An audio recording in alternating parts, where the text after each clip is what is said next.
muling tumaas ang tensyon sa Red Sea sa pagitan ng US, UK at Houthi na may magkaparihong airstrike.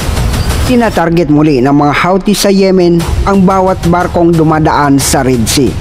Kabilang dito ang mga sibilyang barko ng langis at kargamento, pati na rin ang mga cruiser at destroyer sa kabilang mga hukbong dagat ng US at UK.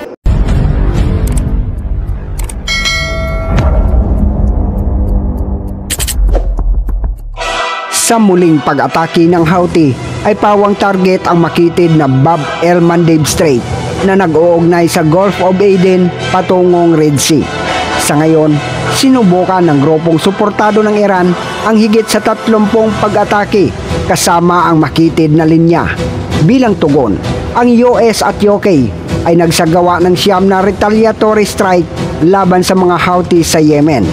Dalawa sa mga strike na ito ay pinagsamang inisyatiba ng US at UK, habang ang 7 airstrike ang isinagawa ng US Navy. Kasunod ng retaliatory strikes, mahigit sa 60 Houthi military assets sa Yemen ang nawasak at nagpababa sa combat capability ng Houthi sa 30 hanggang 40%. Kabilang dito ang mga Iranian-made missile launcher at isang malaking bilang ng mga kagamitang militar at sasakyan.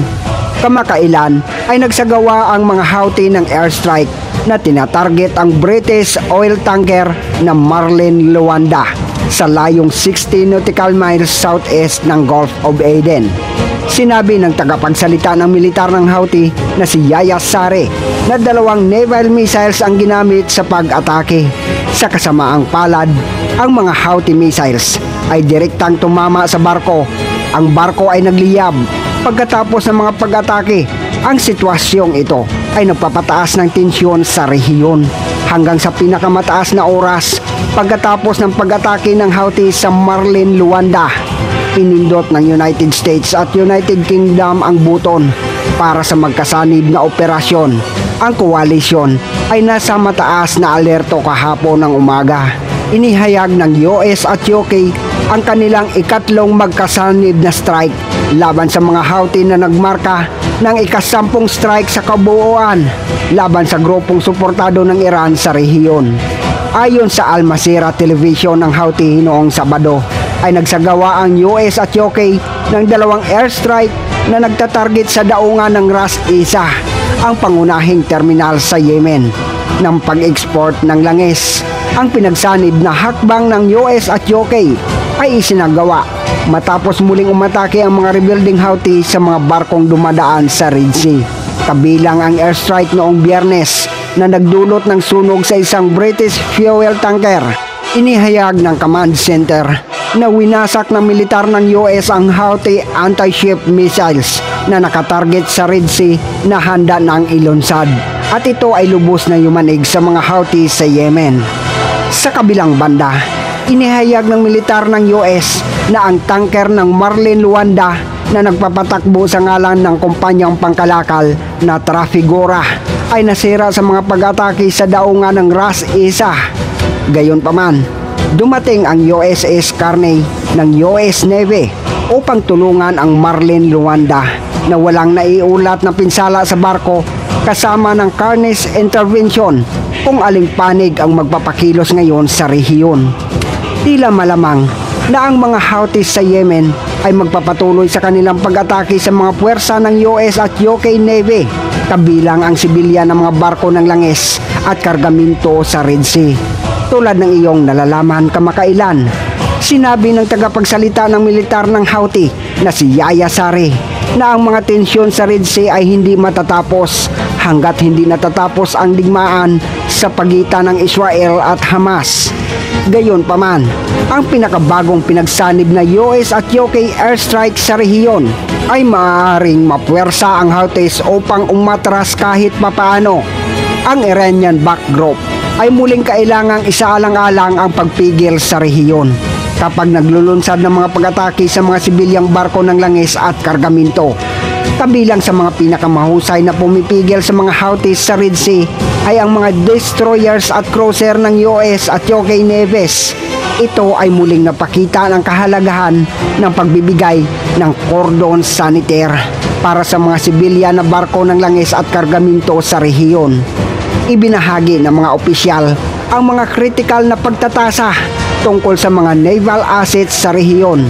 Ayon sa mga ito, ang mga pagtatasa ng mahalagang pag-unlad ay lumitaw kung paanong ganap na maalis ang banta ng Houthis sa Red Sea. Pinuri ng commander ng US Navy at iba pang mga opisyal ang ginawa ng Navy destroyers na nagpabagsak ng maraming mga attack drone at mga missile na pinaputok ng Iranian pabalik sa mga rebuilding Houthi sa Yemen mula noong Oktubre.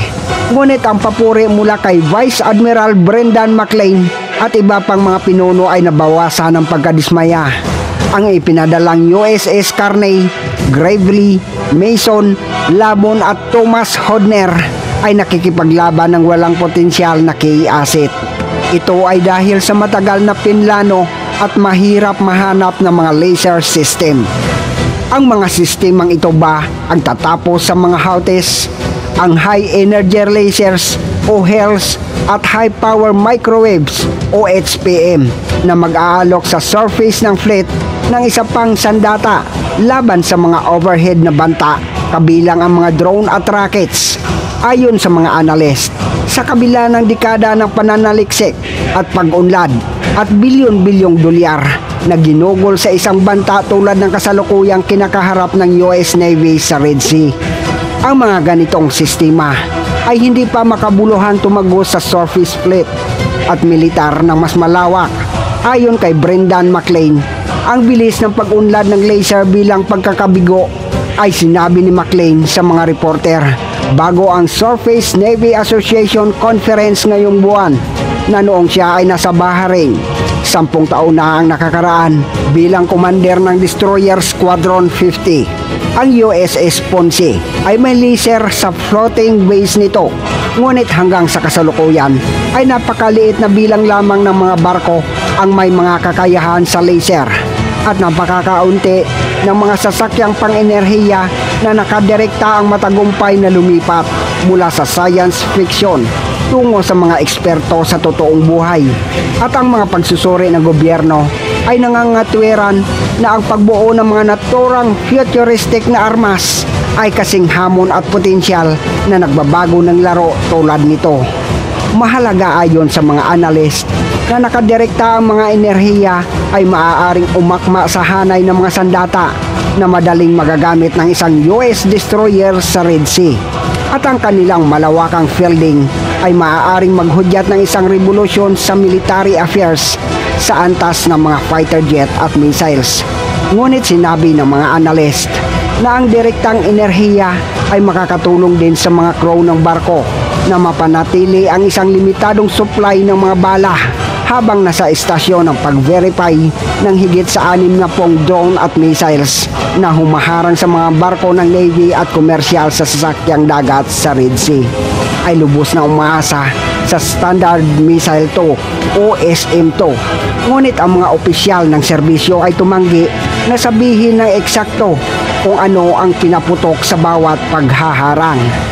Ang kagawaran ng depensa ng Estados Unidos ay gumugol ng average na $1 billion sa isang taon upang bumuo ng mga armas ng HELS at HPM para i-deploy sa mga ground vehicles, aircraft at barkong pandigma. Hindi bababa sa $669 million ang hiniling para sa unspecified research, testing and evaluation sa taon ng pananalapi sa 2023. At talaga namang pinaglalaanan ng gastos ng militar ng US ang lahat ng mga kabuti sa depensa ng bansa.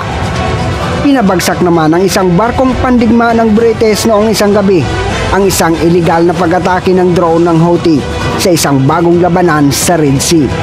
Matagumpay na naitaboy ng crew sa HMS Diamond ang isang drone strike mula sa suportado ng Iran na Houthi rebel group, habang ang tumitinding tensyon sa gitnang silangan ay nagbabanta na pumutok sa isang malawakang digmaang pangrehiyon. Sa pag-deploy ng barkong pandigma ng British ng Sea Viper missile system, pinabagsak ng HMS Diamond ang isang drone na nagtatarget sa naturang barko sa makatuwid. Untouchable pa rin ang mga barkong pandigma ng US at UK sa Red Sea. Walang pinsala o pinsalang natamo sa Diamond o sa mga tauhan nito. Ang hindi matatagalan at ilegal na pag-atake na ito ay ganap na hindi katanggap-tanggap at tungkulin umano ng British at US na protektahan ang kalayaan sa paglalayag sa bantog na karagatan at ang pasalamat ng Britanya sa matatapang na tauhan ng HMS Diamond para sa kanilang serbisyo upang ipagtanggol ang mga interes ng Britanya at internasyonal. Ang British destroyer kasama ang mga barko ng US Navy na nakadeploy sa lugar ang natarget ng grupo noong nakaraan. Hindi ganoon kabilis o kadaling tapusin ang Houthis sapagkat nakasalalay pa rin dito ang kaligtasan ng mga mamamayang Yemeni. Kaya naman, paunti-unting binabawasan ng US at UK ang puwersa at mga kagamitang pandigma ng Houthi para huminto ito sa mga pag-atake sa Red Sea. Maraming salamat po sa umabot hanggang dito sa dulo. At kung nagustuhan ninyo ang aking video, ay mag-iwan lamang po ng like at mag-subscribe at magkomento na din kung ano sa inyong palagay. Bakit kaya hindi pa tuluyang nilulusob ng US at mga kaalyado nitong bansa ang Yemen kung saan nagkakanlong ang mga rebuilding Houthis? Ito kaya ay dahil sa iniisip pa rin ng mga ito ang kaligtasan ng mga mamamayan doon na maipit sa digmaan at maaaring mas lalo pang lumala ang tensyon sa rehiyon kapag naglabasan ang ibang bansang kumakampi dito. Ano man ang iniisip mo, sabi ka kong marinig ang inyong komento. Hanggang sa muli, El Profesor.